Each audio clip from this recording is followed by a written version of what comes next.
বিসমিল্লাহির রহমানির রহিম।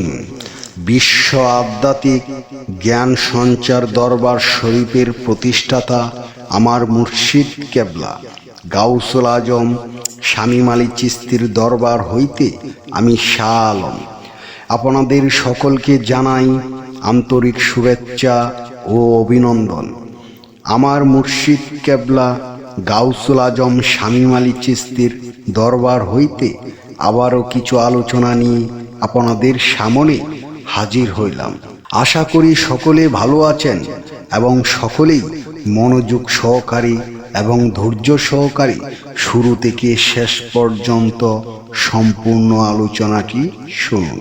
আমি যে আলোচনাটি নিয়ে আপনাদের সামনে হাজির হইলাম সেই আলোচনাটি হলেন কোন সময়ে কোন কৌশলে কোনভাবে কথা বললে আল্লাহ, কোনভাবে প্রার্থনা করলে আল্লাহ আপনাকে ক্ষমা করে দিবেন। এই নিয়ে কিছু তত্ত্ব আলোচনা করিব। তাই সকলেই মনোযোগ সহকারী এবং ধৈর্য সহকারী শুরু থেকে শেষ পর্যন্ত সম্পূর্ণ আলোচনাটি শুনুন। শুরুতেই বিশ্বের সকল স্তরে লোকদের উদ্দেশ্য করে বলছি, আমার লক্ষ্য আমার মুর্শিদ কেবলা গাউসুল আজম শামীম আলী চিশতির লেখা গ্রন্থের বিষয়বস্তু আপনাদের সামনে উপস্থাপনা করা, যাতে আপনারা সকলেই হাকিকত জানতে পারেন, বুঝতে পারেন এবং হাকিকতের জ্ঞান নিতে পারেন। আমি যে আলোচনাটি নিয়ে আপনাদের সামনে হাজির হইলাম, এই আলোচনাটি আপনাদের জন্য অনেক গুরুত্বপূর্ণ। এই আলোচনার মাধ্যমে আপনারা সকলে জানতে পারবেন কোন সময়ে কোনভাবে প্রার্থনা করলে আল্লাহ তাআলা আপনার সকল গুনাহ মাফ করে দিবেন। তাই সকলেই মনোযোগ সহকারী এবং ধৈর্য সহকারী শুরু থেকে শেষ পর্যন্ত সম্পূর্ণ আলোচনাটি শুনুন। আমাদের সকলের জানা উচিত যে বাহ্যিকে যারা অফিস আদালতে চাকরি করে অবশ্যই সকাল 8টা থেকে বিকাল 5টা পর্যন্ত সকল অফিস আদালত খোলা থাকে।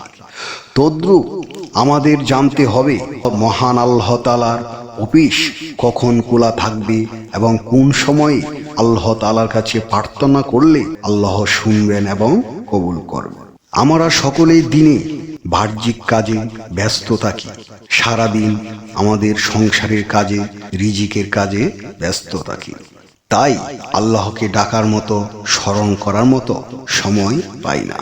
কিন্তু আমাদের জন্য, আমাদের এই মানব জাতির জন্য আল্লাহ একটি সময় নির্ধারণ করে দিয়েছেন। সেই সময়টা গভীর রাতে। অবশ্যই আমরা যখন গভীর রাতে, নীরব রাতে যখন আল্লাহর কাছে দয়া চাইব, প্রার্থনা করিব, অবশ্যই মহান আল্লাহ তাআলা আমাদের সে প্রার্থনা শুনবেন এবং কবুল করবেন। আমরা কিভাবে প্রার্থনা করিব, কোনভাবে কোন কৌশলে প্রার্থনা করলে মহান আল্লাহ তাআলা আমাদের এই প্রার্থনা কবুল করিবেন, তাই সকলেই মনোযোগ সহকারী শুনুন। হে আল্লাহ, আপনি আমাদের ক্ষমা করে দিন। হে আল্লাহ, আপনি যদি আমাদের আত্মোপলব্ধি ও নেককার বান্দাদের ব্যতীত কাউকে ক্ষমা না করেন, তাহলে গুনাহগার ও পাপী বান্দারা কোথায় যাবে? কার কাছে তারা আশ্রয় প্রার্থনা করবে? হে আল্লাহ, আপনি যদি কেবল সুস্থির বান্দাদের প্রতি রহম করেন, তাহলে আপনার অসীম দয়া ও মাগফিরাত কার জন্য? আপনি তো আমাদের রব। আপনার দয়া ও অনুগ্রহ ছাড়া আমাদের মুক্তি নেই। হে আল্লাহ, যারা অসহায় ও দরিদ্র তারা তো ধনীদের দরজায় যাবে, কিন্তু হে আল্লাহ, আপনার চেয়ে বড় ধনী আর কে আছে? আপনি তো সকল সম্পদের মালিক। হে আল্লাহ, যারা সম্মানিত তারা তো সম্মানিতদের দরজায় যাবে, কিন্তু হে আল্লাহ, আপনার চেয়ে অধিক সম্মানিত আর কে আছে? আপনি তো সমগ্র বিশ্বের মালিক। হে রহমানুর রহিম, আপনি আমাদের ক্ষমা করে দিন, আপনি আমাদের কাছে টেনে নিন, আমাদের অন্তরে আপনার প্রতি ভালোবাসা দান করুন। হে আল্লাহ, আপনি আমাদের গুনাহ মাফ করুন। আমাদের ঈমানকে শক্তিশালী করুন এবং আমাদের অন্তরে ইসলামকে সুসজ্জিত করে দিন। হে আল্লাহ, আপনি আমাদের অন্তরে ঈমানকে প্রিয় করে দিন এবং কুফর, ফাসিকি ও গুনাহকে আমাদের নিকট ঘৃণিত করে দিন। হে আল্লাহ, আপনি আমাদের প্রতিপালক, আপনি আমাদের সংস্পর্শে পরিচালিত করুন।